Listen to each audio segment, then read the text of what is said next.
A new report says nearly 500,000 tons of solid fracking waste from Pennsylvania has been dumped in New York landfills, and it calls upon the Cuomo administration to take emergency action.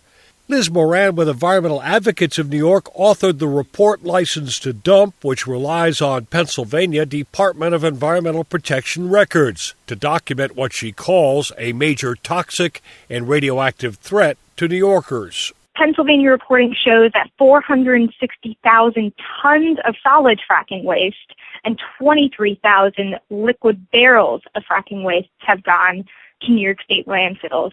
Fracking wastes are notoriously toxic. Moran says New York currently has no system in place to track the potentially toxic and radioactive waste that has been dumped in 7 New York landfills since at least 2010. Her organization is calling on the Department of Environmental Conservation to issue an emergency rule to clarify waste from fracking operations as hazardous.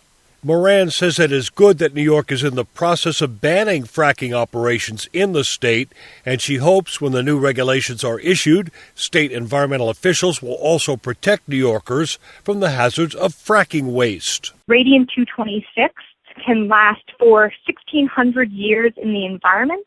If it contaminates our water supplies and is ingested, it can lead to lymphoma, bone cancer, and leukemia. Moran explains how an emergency rule could be issued to protect New Yorkers. Currently, fracking waste in New York State are exempt from regulations for hazardous waste. We feel that loophole should be closed. That would prevent toxic fracking waste from getting into landfills. Moran says New York lawmakers can also take action. Legislation was proposed in 2011 to classify fracking waste as hazardous, but the measure failed to make it through the Senate in recent years.